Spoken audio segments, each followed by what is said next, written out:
Mi nombre es Alejandra Torres y durante 15 años he cargado con el peso de una amistad que se convirtió en traición. La invitación llegó en papel crema con letras doradas. Reunión de Egresados, Generación 2009, Facultad de Derecho Universidad Nacional. Pasé los dedos por el relieve, recordando cuando Patricia y yo juramos que seríamos amigas para siempre, que conquistaríamos el mundo legal juntas. Qué ingenua fui. Estaba sentada en mi oficina en la Universidad Metropolitana, donde imparto clases de Derecho Constitucional desde hace 5 años, cuando llegó la invitación. Las paredes estaban cubiertas de libros jurídicos, diplomas discretos y fotografías de mis estudiantes graduándose. Era un espacio modesto pero lleno de satisfacción personal. Lo que mis antiguos compañeros no sabían era que esta pequeña oficina era solo la punta del iceberg de mi verdadera carrera. Profesora Torres, María, mi asistente, asomó la cabeza por la puerta. El doctor Mendoza la está esperando en su oficina. El doctor Augusto Mendoza, decano de investigación jurídica de la Universidad Nacional, había sido mi director de tesis hace más de una década. También había sido mi mentor secreto en el proyecto que había consumido los últimos 3 años de mi vida, una investigación sobre reformas constitucionales que estaba a punto de revolucionar el sistema legal mexicano. Alejandra me saludó con su habitual sonrisa cálida cuando entré a su oficina en el piso 15 del edificio principal. ¿Ya decidiste si asistirás a la reunión? Me dejé caer en la silla frente a su imponente escritorio de caoba. Desde la ventana se veía toda la ciudad, un recordatorio constante de la importancia de este lugar que mis antiguos compañeros consideraban inferior. No estoy segura. Patricia estará ahí. El doctor Mendoza frunció el ceño. Él conocía la historia, sabía cómo Patricia había intentado sabotear mi tesis hace 15 años, cómo había filtrado información a otros estudiantes para que desarrollaran ideas similares. Lo que ella nunca supo fue que yo ya había presentado mi investigación real, mucho más profunda, directamente al doctor Mendoza meses antes. Alejandra, creo que es tiempo. El Congreso aprobó las reformas la semana pasada. Tu investigación está siendo citada en todos los medios internacionales. Ya no hay razón para mantener tu participación en secreto. Mi investigación. Durante 3 años, había trabajado discretamente con el doctor Mendoza y un equipo selecto de juristas para desarrollar un marco constitucional que resolviera uno de los problemas más complejos del sistema legal mexicano, la ineficiencia en los procesos de amparo. Mi trabajo no solo había sido publicado en revistas especializadas bajo seudónimo, sino que había servido como base para las reformas que el Congreso acababa de aprobar. ¿Estás seguro de que es el momento adecuado?, pregunté, aunque en el fondo sabía que tenía razón. Patricia Valle está presumiendo en todos lados que su bufete fue consultor en las reformas, sonrió con ironía. Cuando en realidad solo redactó algunos documentos secundarios basados en tu marco teórico. Patricia Valle. Mi ex mejor amiga, ahora una de las abogadas más mediáticas del país. Su bufete, Valle y Asociados, se especializaba en casos de alto perfil y clientes millonarios. Siempre había tenido un talento especial para el marketing personal, para estar en el lugar correcto en el momento preciso, para tomar crédito por el trabajo de otros. Decidí finalmente. Pero mantengamos esto entre nosotros hasta el momento adecuado. El doctor Mendoza asintió. Perfecto. Por cierto, me invitaron como conferencista de honor. Será interesante. La reunión se realizaría en el Hotel Gran Palacio, el mismo lugar donde había sido nuestra graduación hace 15 años. Recordé aquel día cuando Patricia y yo posamos juntas con nuestras togas, llenas de sueños y planes. Ella había terminado segunda de la generación, yo había sido la primera, aunque decidí mantenerlo discreto. Los días siguientes pasaron en una mezcla de nostalgia y preparación. Mis estudiantes notaron mi distracción durante las clases. Profesora, ¿está bien?, me preguntó Andrés, uno de mis alumnos más brillantes. Se ve preocupada. Solo estoy pensando en algunos cambios que vienen, respondí, sin mentir del todo. Esa tarde, recibí una llamada inesperada. Alejandra Torres. La voz era profesional, formal. Sí, habla ella. Soy la licenciada Ramos, del despacho Valle y Asociados. La señora Valle me pidió que la contactara para confirmar su asistencia a la reunión del sábado. Sentí un escalofrío. Patricia estaba verificando quién asistiría. Probablemente planeando algo. Sí, asistiré, confirmé. Perfecto. La señora Valle quería asegurar que tendríamos una buena representación de toda la generación. Después de colgar, me quedé pensando en las palabras cuidadosamente elegidas. Buena representación. Como si algunos de nosotros no fuéramos dignos de estar ahí. El viernes por la noche, mientras revisaba mis notas para las clases de la siguiente semana, sonó mi teléfono. Era Carlos, otro compañero de generación que ahora trabajaba en el Ministerio Público. Alejandra, ¿ya viste las noticias? ¿Qué noticias? Patricia está dando entrevistas sobre las reformas constitucionales. Está diciendo que su bufete fue crucial en el proceso, que ella desarrolló el marco teórico. Sentí la sangre hervirme. Mi trabajo, mi investigación de 3 años, siendo atribuido a Patricia en Televisión Nacional. ¿Tienes el video?, pregunté, manteniendo la voz tranquila. Te lo mando por WhatsApp. Cuando vi el video, Patricia estaba en su oficina lujosa, con sus diplomas de Harvard brillando en el fondo, un posgrado que pagó con el dinero de su padre, mientras yo trabajé 3 empleos para costear mi maestría. Hablaba con autoridad sobre conceptos que había desarrollado en mis noches de desvelo, citando casos que había analizado, usando terminología que había acuñado. Es importante innovar en el derecho constitucional, decía Patricia a la Cámara. Mi equipo trabajó incansablemente para desarrollar estas soluciones.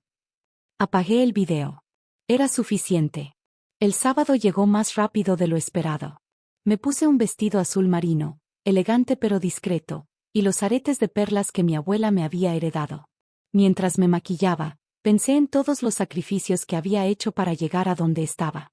Las noches estudiando mientras trabajaba en el despacho del doctor Mendoza como auxiliar, los fines de semana investigando en bibliotecas, las vacaciones dedicadas a escribir artículos académicos. Patricia siempre había tenido el camino fácil.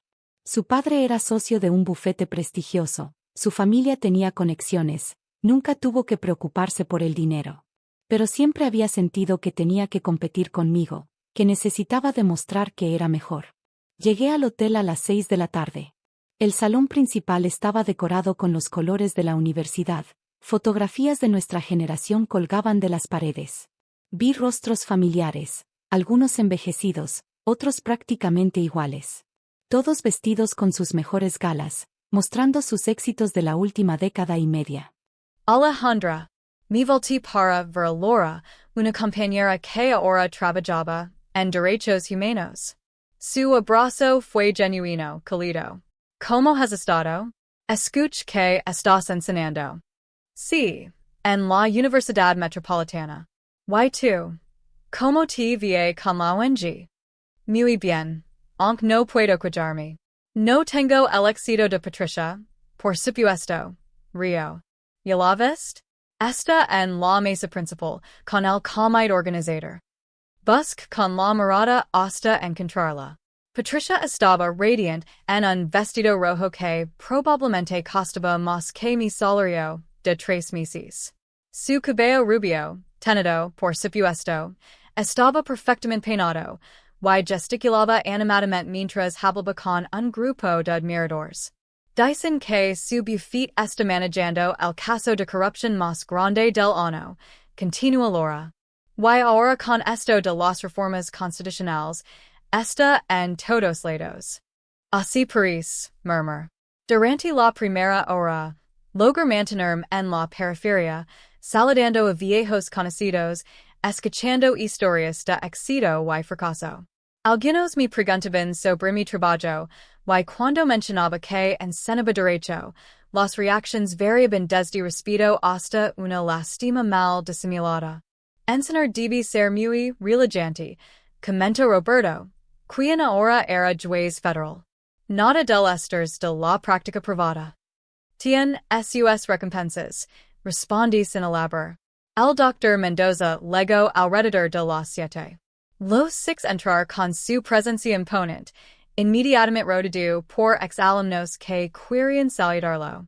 Me hizo un gesto discreto de reconocimiento antes de ser dirigido a la mesa principal. A las 8, el maestro de ceremonias pidió silencio para los discursos. Varios compañeros hablaron sobre sus logros, sus impresas, sus familias. Luego lego el momento que había estado esperando y temiendo. Es un honor presentar una de nuestras egresadas más exitosas, anunció el maestro de ceremonias. La licenciada Patricia Valle, socia fundadora de Valle and Asociados. Los aplausos fueron estruendosos. Patricia dirigió al podium con la confianza de alguien acostumbrada a ser el centro de atención. Queridos compañeros, comenzó, su voz clara y proyectada. Es maravilloso ver cómo todos hemos crecido desde aquellos días en las aulas. Continuó hablando sobre su carrera, sus casos exitosos, las reformas constitucionales. Con cada palabra, sentía como se apropiaba más de mi trabajo. Como saben, mi bufete ha estado al frente de las reformas constitucionales que revolucionaron nuestro sistema legal. Es gratificante saber que nuestra generación está marcando la diferencia. Luego, como si hubiera estado esperando este momento toda la noche, sus ojos se fijaron en mí. Por supuesto, no todos tomamos el mismo camino, dijo con una sonrisa que no ligaba a sus ojos. Algunos de nosotros nos dedicamos al mundo académico, que también es válido. Un murmullo recorrió el salón. Todos sabían que se refería a mí. Mi querida amiga Alejandra, por ejemplo, continuó, señalándome directamente. Mientras yo dirijo mi bufete de abogados, ella sigue dando clases en una universidad de tercera. El silencio fue ensordecido. Sentí todas las miradas sobre mí, una mezcla de lástima y curiosidad. Patricia había logrado lo que quería, humillarme públicamente, posicionarse como la exitosa mientras me pintaba como la fracasada. Me quedé inmóvil en mi silla, manteniendo una expresión serena aunque mi corazón latía con fuerza. Había esperado algo así, pero experimentarlo era diferente. El mundo académico es importante, continuó Patricia, pero creo que quienes realmente cambiamos el mundo somos los que estamos en las trincheras, luchando casos reales, desarrollando soluciones prácticas como las reformas constitucionales. En ese momento, el Dr. Mendoza se levantó de su mesa principal. Su movimiento fue tan deliberado que captó la atención inmediata de todos los presentes. Profesora Torres, dijo con voz clara y autorizada. Qué alegría verla aquí, especialmente después del éxito de nuestro último proyecto de investigación jurídica. Patricia parpadeó, confundida. El micrófono aún estaba en su mano, pero había perdido el control de la situación. Dr. Mendoza, respondí levantándome de mi asiento. El placer es mío. Damas y caballeros, continuó el Dr. Mendoza dirigiéndose a toda la audiencia. Quiero aprovechar este momento para hacer un anuncio importante. Patricia seguía en el podium, claramente descolocada. No sabía si bajar o quedarse. Como muchos de ustedes saben, las reformas constitucionales aprobadas la semana pasada representan un cambio fundamental en nuestro sistema legal. Lo que quizás no sepan es que estas reformas están basadas en una investigación de 3 años desarrollada aquí, en nuestra universidad. Mi corazón empezó a latir más rápido. Había llegado el momento. La doctora Alejandra Torres, profesora investigadora de nuestra facultad y egresada destacada de esta generación, desarrolló el marco teórico completo que sirvió de base para estas reformas. El murmullo que siguió fue como una ola creciente. Patricia bajó del podio mecánicamente, su rostro ahora pálido. Su investigación, titulada Reforma Integral del Sistema de Amparo, un enfoque constitucional moderno, no solo fue publicada en las revistas jurídicas más prestigiosas de 3 países, sino que fue la base científica que el Congreso utilizó para redactar las nuevas leyes. Los murmullos se convirtieron en exclamaciones de sorpresa. Varios compañeros me miraban con una mezcla de asombro y respeto que no había visto antes. La doctora Torres ha estado trabajando bajo pseudónimo por razones de seguridad académica, pero ahora que las reformas son ley, podemos revelar su autoría. Patricia había legado a mi mesa sus ojos brillando con una mezcla de furia y confusión. Esto es imposible, murmuró lo suficientemente bajo para que solo yo la escuchara. Tú solo das clases. Efectivamente, dijo el Dr. Mendoza, quien aparentemente había escuchado. La profesora Torres dirige el Departamento de Investigación Constitucional de nuestra universidad, el más prestigioso de América Latina. La revelación cayó como una bomba. Varios compañeros se acercaron a felicitarme, otros simplemente me miraban con ojos nuevos. Patricia quedó parada junto a mi mesa, inmóvil. Además, continuó el Dr. Mendoza, me complace anunciar que la doctora Torres ha sido invitada por la Corte Suprema para dirigir la implementación de estas reformas a nivel nacional. Roberto, el juez federal, se acercó inmediatamente. Alejandra, no tenía idea. Y es un honor conocer el mente detrás de estas reformas. Gracias, Roberto. Patricia finalmente encontró su voz. Pero, mi bufete trabajo en las reformas. El Dr. Mendoza sonrió amablemente. Efectivamente, señora Valle. Su bufete redactó algunos documentos procedimentales basados en el trabajo de la doctora Torres. Un trabajo valioso, sin duda. La diferencia era clara para todos. Patricia había hecho trabajo secretarial. Yo había desarrollado la teoría fundamental. Disculpen, Patricia murmuró antes de alejarse hacia el baño. Los siguientes minutos fueron un torbellino. Compañeros que me habían tratado con condescendencia ahora me pedían tarjetas, querían saber sobre oportunidades en mi departamento, solicitaban colaborations.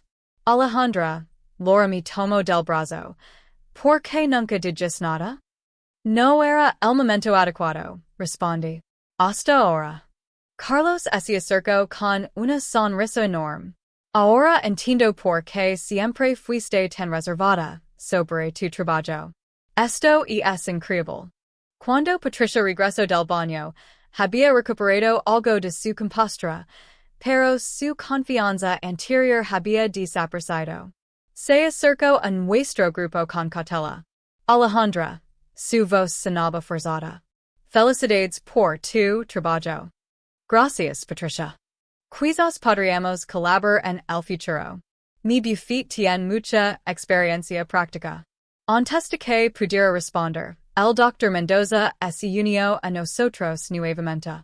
De hecho, señora Valle, tengo entendido que en su entrevista televisiva del viernes afirmó que su bufete había desarrollado el marco teórico de las reformas.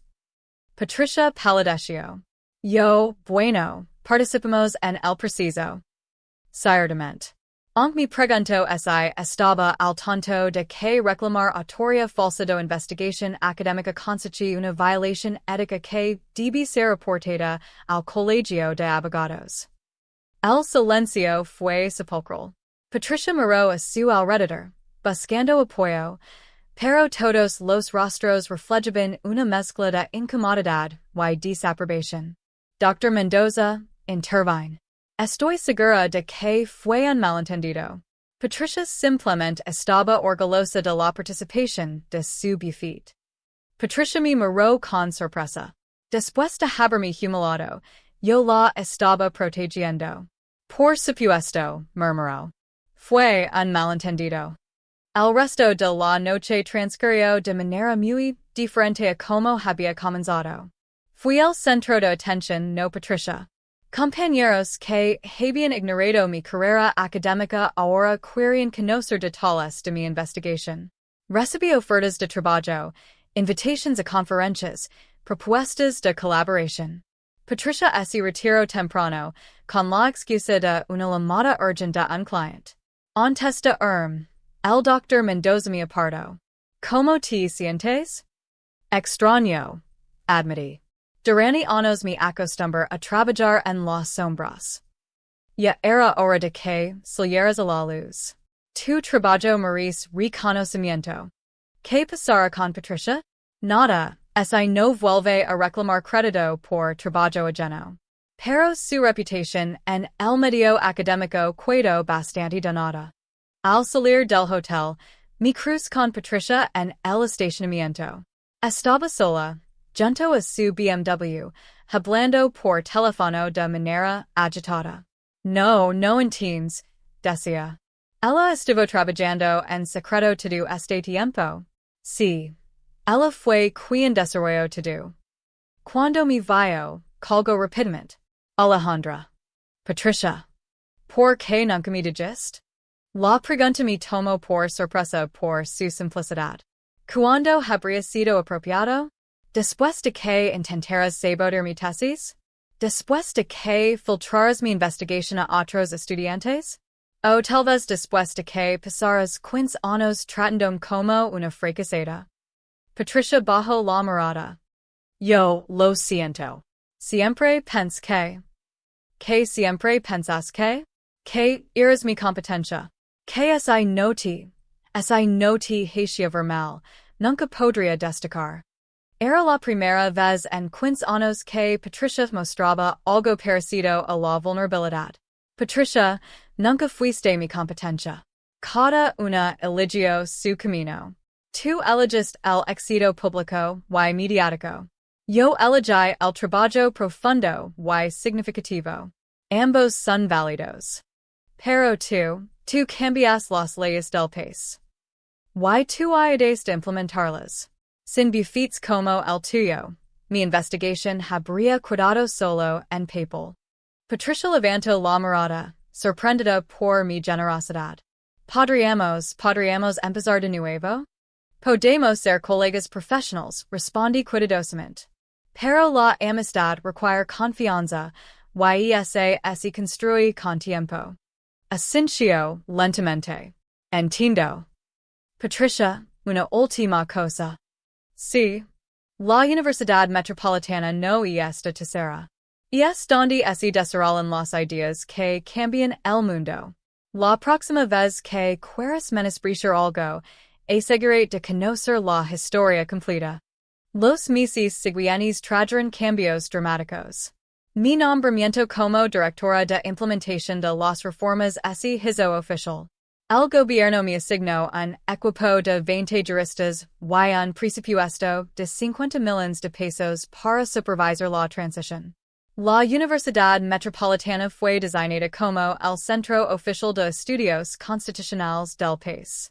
Mi pequeña oficina se convirtió en una suite de 5 habitaciones en el piso ejecutivo. Mis clases, que antes tenían 20 estudiantes, ahora tenían lista de espera de 200. Patricia, por su parte, enfrentó consecuencias.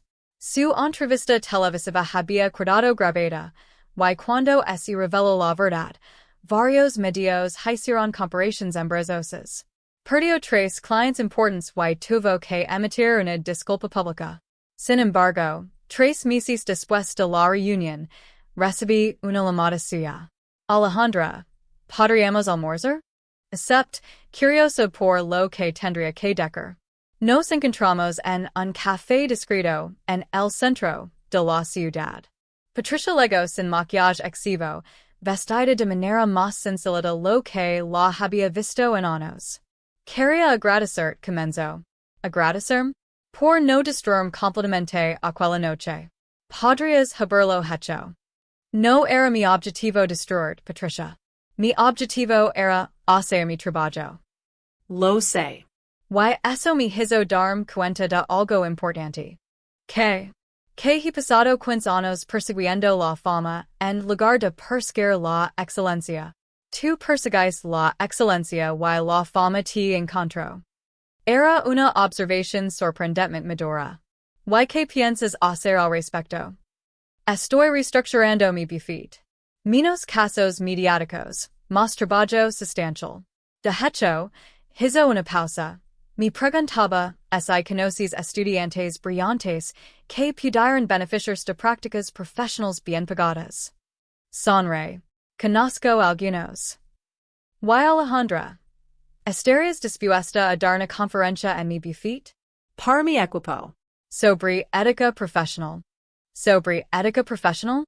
Creo que todos podríamos aprender algo sobre hacer el trabajo correcto por las razones correctas. 6 meses después, Patricia había transformado su bufete en una de las firmas más respetadas para casos de derechos constitucionales. No era tan mediática como antes, pero su trabajo era sólido y ético. Yo, mientras tanto, había terminado mi segunda investigación importante, un análisis sobre la implementación práctica de las reformas. Patricia fue una de mis fuentes principales, proporcionando datos valiosos sobre cómo las nuevas leyes funcionaban en la práctica. Un año después de la reunión, el Dr. Mendoza se retiró y me ofreció su posición como decano de investigación jurídica. Mi primer acto oficial fue establecer un programa de intercambio entre la universidad y bufetes privados para asegurar que la investigación académica tuviera aplicación práctica. Patricia fue la primera abogada privada en unirse al programa. En la siguiente reunión de egresados, 5 años después, las cosas eran muy diferentes. Yo di la conferencia principal sobre la evolución del derecho constitucional mexicano. Patricia estuvo en el público, aplaudiendo genuinamente. Durante el cocktail posterior, ella se acercó con una sonrisa real. Doctora Torres, dijo formalmente, luego agregó con calidez, Alejandra. Excellent conferencia. Gracias, Patricia. Escuch sobre tu último caso. Muy impresionante. Aprendí de la mejor. Miremos en nuestros antiguos compañeros, muchos de los cuales ahora trabajaban en proyectos que habían surgido de mi investigación o que habían sido influenciados por el nuevo enfoque ético que Patricia había adoptado. ¿Sabes qué es lo irónico? Dijo Patricia. Que esa hubiera sido tu amiga verdadera desde el principio. Probablemente habríamos logrado mucho más juntos. Bueno, respondí, nunca es demasiado tarde para empezar. Why no lo era? ¿Por qué a veces las